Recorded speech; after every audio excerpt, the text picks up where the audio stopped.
Assalamualaikum warahmatullahi wabarakatuh. Kembali lagi kawan di Legenda Catur Dunia.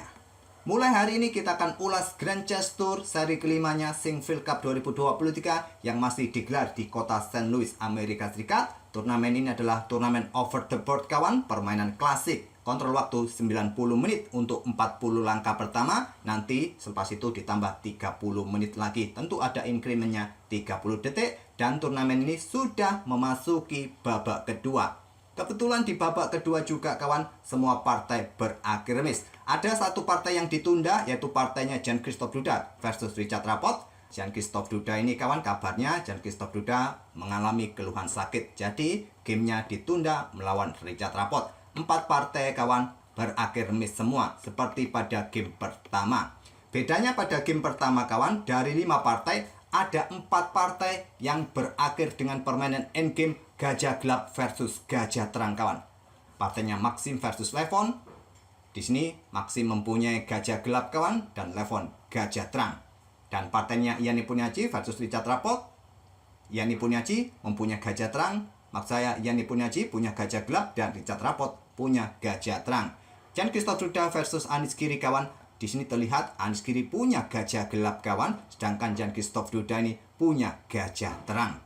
Dan Ali Reza punya gajah terang melawan Wesley So yang punya gajah gelap. Cukup menarik. Kemarin belum sempat saya otak-atik, baru menyadari tadi kawan kalau kemarin 4 partai endgame-nya adalah gajah terang versus gajah gelap. Nah, untuk game yang akan kita ulas ini, walaupun game ini terbilang remes kawan, cukup menarik untuk menjadi bahan pembicaraan kita kawan, yaitu partainya Ian Nepomniachtchi versus Leonel Dominguez. Di mana partai ini kawan, partai yang berakhir sekitar jam 8 kurang seperempat tadi berakhir kawan.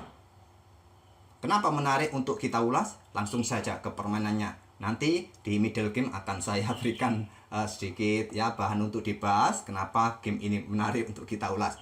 Ian Nepo pegang putih kawan, mengawali dengan pembukaan Inggris pion C4, ada pion C5 variasi simetrikal, kuda F3, kuda C6 atau kuda F6 kawan. Kuda F6 terlebih dahulu ternyata, kuda C3, kuda C6 variasi simetrikal. Cabang variasinya adalah 4 kuda dari English Opening. Di sini pion G3, pion D4 kawan, 2 pilihan utama. Kalau kalian dobrak petak pusat langsung, tentu baku hantam di petak D4 ambil balik oleh kuda dan seterusnya.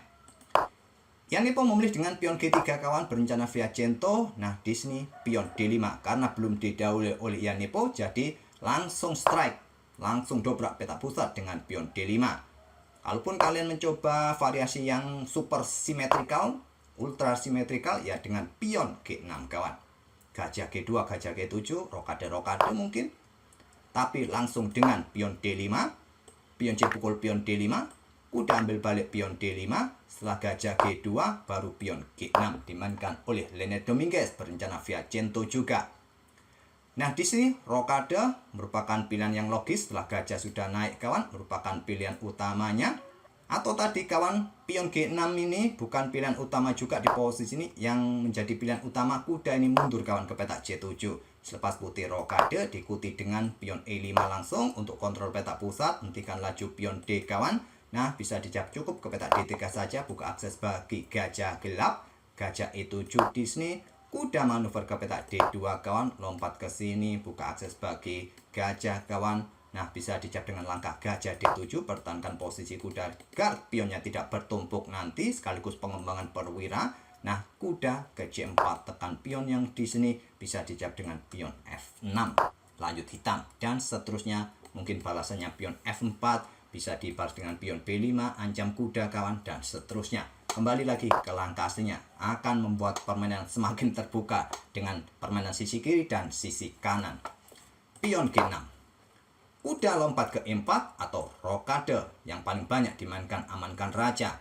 Kuda ke E4, coba tekan pion di sini. Nah, kebanyakan menteri ini keluar kawan ke petak B6, pertahankan posisi pion di sini, ataupun dengan pion B6. Tapi memilih dorong pion maju ke petak C4, dan ini merupakan ide baru yang belum pernah terjadi sebelumnya di langkah ke-7 ini kawan dari hitam. Oh ya kawan, di turnamen ini, Sinquefield Cup ini kawan, tidak ada tawaran remis kawan. Remis boleh dengan pengulangan laka atau settlement kawan, tapi tidak diperbolehkan untuk menawarkan remis. Ayo remis, sudah cukup sampai di sini. Tidak boleh begitu, kawan. Oke, lanjut. Yanepo Menteri C2 ingin rebut pion, kawan. Ada pion B5, perkuat posisi pionnya, tantang dengan pion B3, ditolak dengan gajah G7 menyerang benteng, kawan. Blokade dengan gajah gelap ke B2, menantang pertukaran. Di sini Lene Dominguez menolak. Aktifkan kuda serang menteri, menteri mundur ke C1, baru pertukaran gajah pukul gajah, ambil balik oleh menteri. Nah, di sini rokade, amankan raja, amankan benteng dari serangan menteri putih tadi. Kemudian di sini rokade juga Yanepo, diikuti benteng B8 untuk perkuat lajur B-nya. Kemudian dibalas dengan langkah pion A3, usir kuda, pion siap didorong mungkin, kawan. Dijawab Lene Dominguez dengan gajah F5. Sama-sama memberikan ancaman bagi perwira masing-masing, kawan. Nah, kalau diterima pion A ambil kuda di petak B4, tentu gajah ambil kuda E4, pion B pukul pion C4, pion B pukul pion C4. Permainan dirasa masih cukup seimbang. Cuma di sini terlihat, kawan, posisi pion hitam ini tercerai-berai, terpisah, kawan. Ada satu pion lemah dari putih, tapi hitam mempunyai kelemahan 2 pion sekaligus. Ya, di tahap ini, di posisi ini terlihat masih cukup seimbang. Sementara pion ini bisa juga dipertahankan atau dilepas sementara waktu, yaitu menteri ke sini, kuda ambil pion ini, bisa mendapatkan pion yang di sini, kawan. Menteri masih cukup seimbang. Tapi jalur berbeda diambil oleh keduanya, kawan, dengan langkah kuda H4 dari Yanepo terlebih dahulu. Serang balik gajah atau buka akses bagi gajah lindungi kudanya. Di sini gajah ambil kuda E4 menyerahkan pertukaran gajah terangnya hitam, kawan. Ambil balik oleh gajah, baru kuda lompat ke D5 menghindari ancaman pion, blokade ancaman terhadap saudaranya di petak C6. Baru di sini pion B pukul pion C4, pion B pukul pion C4, menteri bergeser ke C2. Hampir mirip konstruksi pionnya, kawan. Hitam ini terpisah-pisah semacam ini. Putih tadi kalau variasi yang saya tunjukkan berada di lajur B, dia masih tetap sekarang di lajur A, kawan. Lanjut kuda lari ke petak A5 untuk menghindari serangan tusukan semacam ini dan proteksi pionnya sekaligus. Benteng A, maksud saya benteng A bergeser ke B1, lanjut Yanepo, netralisir kekuatan benteng hitam yang menguasai lajur B menantang pertukaran. Ditolak, kuda mundur ke F6, ancam gajah, gajah dipertahankan mundur ke G2, kemudian menteri D6. Coba incar pion atau kosongkan ruang juga bagi benteng mendukung menterinya pressure di lajur D nanti. Kuda F3 atau pion A4 saran dari Stockfish untuk menghindari tekanan. Kalau kalian bisa menghindari tekanan, hindari, kawan. Jangan lama-lama ditekan, jangan lama-lama ditawan atau diancam. Sebisa mungkin hindari. Prinsip dasarnya seperti itu. Walaupun kalian punya dukungan untuk mendukung pion ini seumpama, usahakan lepaskan dari tekanan. Jangan lama-lama membuat sibuk perwira yang lain untuk mendukung perwira yang kena tekan. Lanjut dengan langkah kuda F3, pilihan dari Yanepo Niachi, menyerahkan pion di sini, nanti bisa mendapatkan pion yang di sini, itulah rencananya, kawan. Tapi terlebih dahulu benteng pukul benteng, ambil balik oleh benteng, baru menteri ambil pion A3. Kuda D4, rencana Yanepo Niachi tidak bergerak ke petak E5, saran dari Stockfish untuk mendapatkan pion yang di sini. Kalaupun ada benteng di petak C8, di sini menteri bisa menantang pertukaran di petak C3 atau mungkin dengan pion E3. Memang dari tadi, kawan, di posisi ini kenapa hitam ini tidak mencoba rebut pion, kawan, di sini? Kenapa dia melakukan pertukaran terlebih dahulu tadi?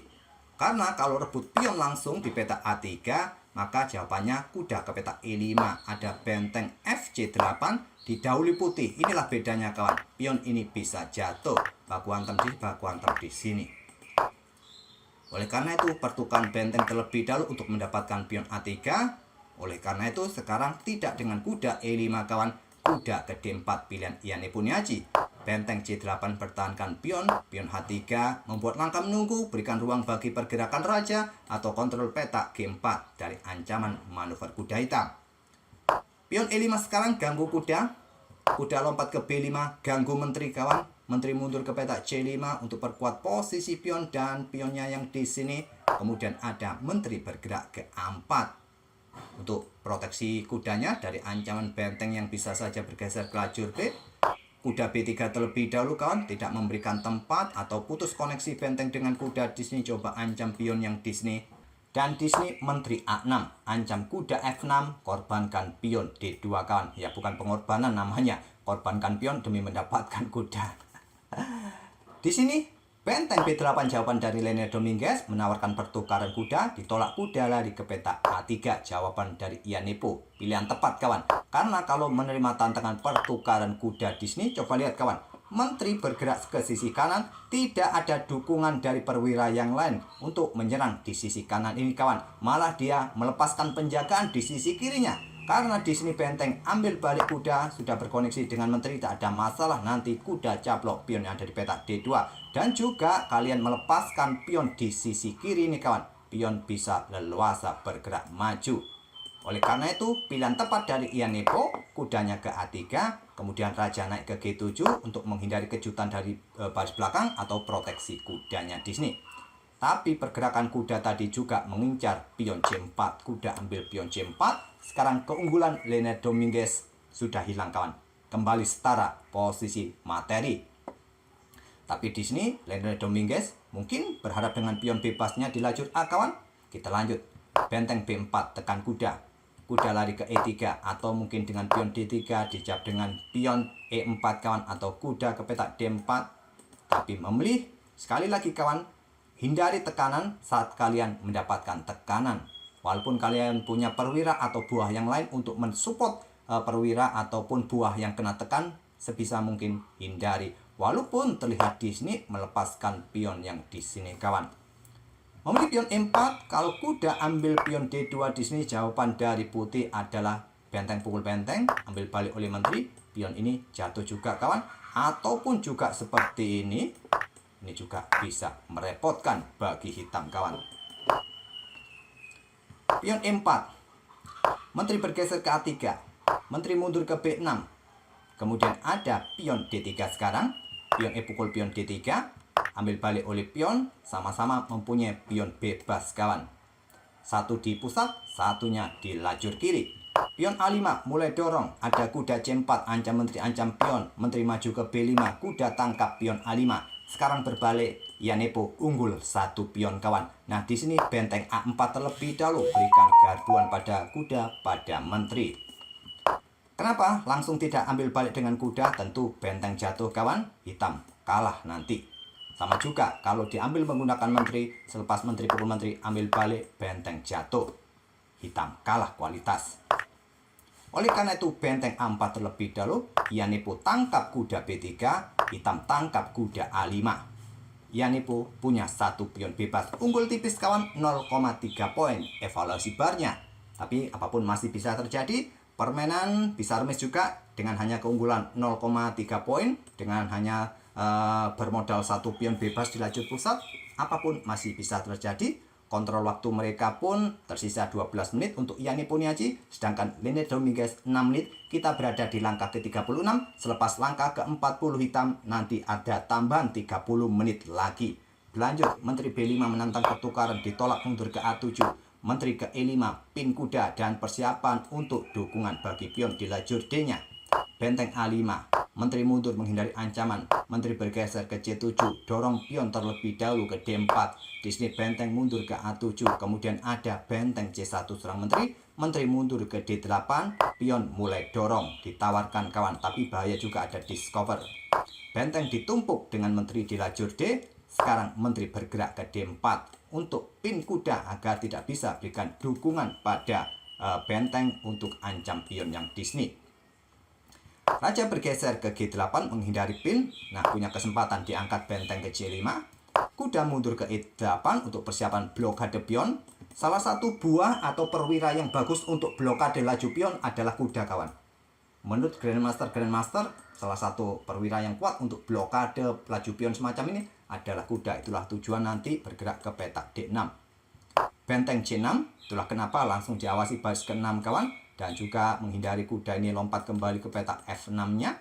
Menteri bergeser ke E7. Ada gajah F3 mulai keluarkan persiapan reposisi ataupun juga berikan ruang sebanyak mungkin bagi pergerakan raja. Kuda D6 mulai blokade laju pion dan pion pun stuck di posisinya. Di sini raja G2.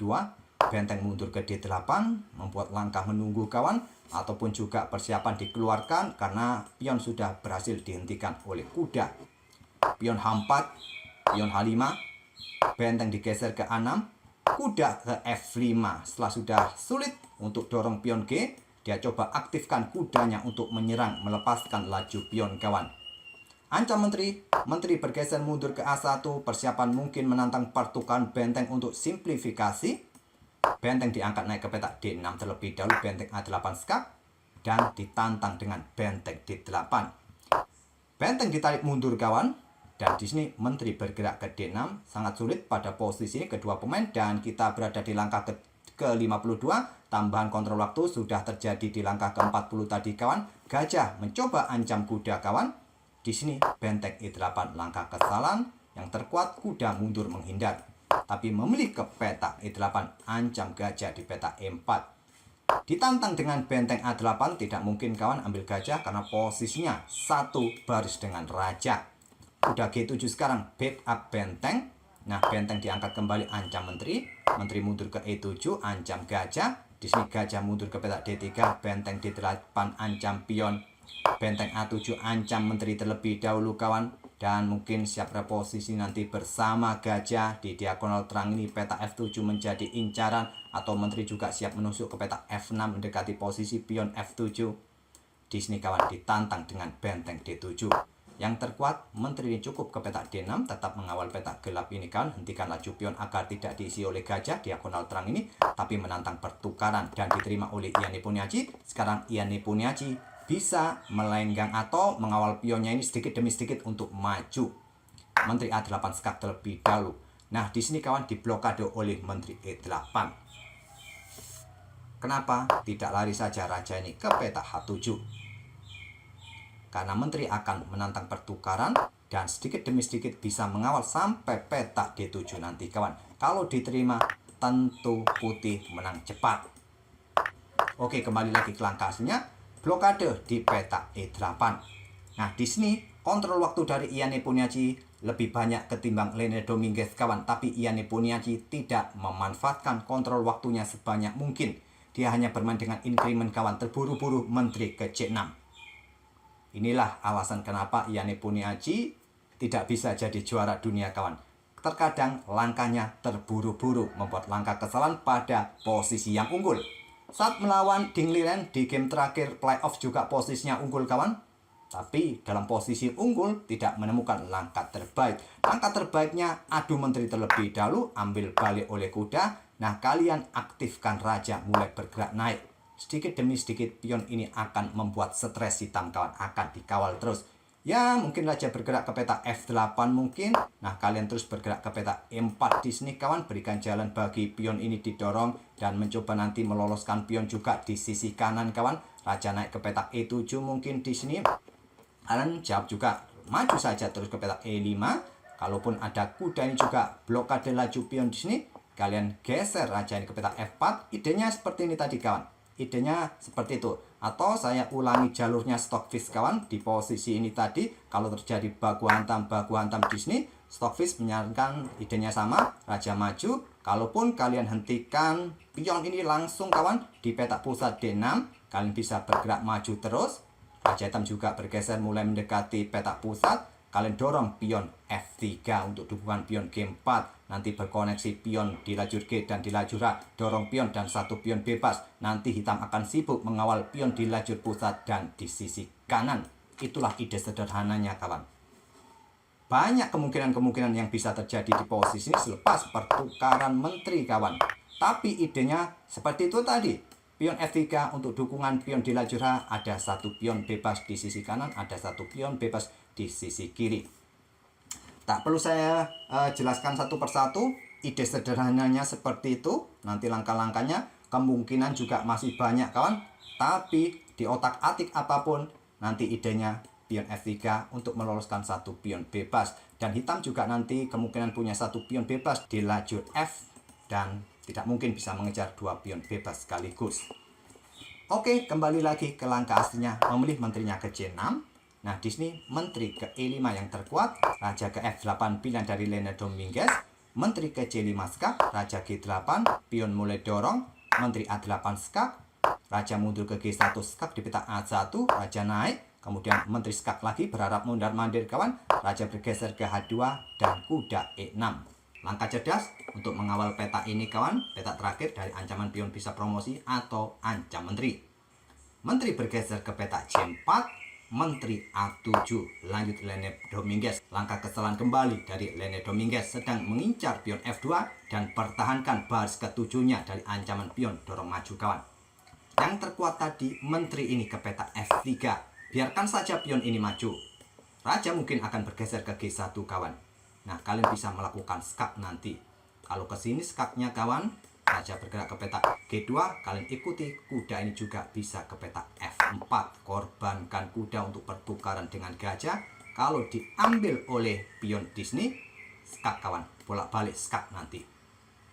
Nah, kalaupun di sini tadi kawan saat menteri ke peta F3, terus kalian dorong pion, remis kawan. Skaknya berulang-ulang. Kalau ke sini kawan, kalian ikuti menteri ke peta F3, pin kuda beraksi, bisa remis nanti ke depannya. Nah, kalau pion ini dipromosikan kawan, ya sikat oleh kuda. Kalau di sini raja ini bergerak mundur untuk menghindari pin ke peta H2, ya skak bolak-balik remis kawan.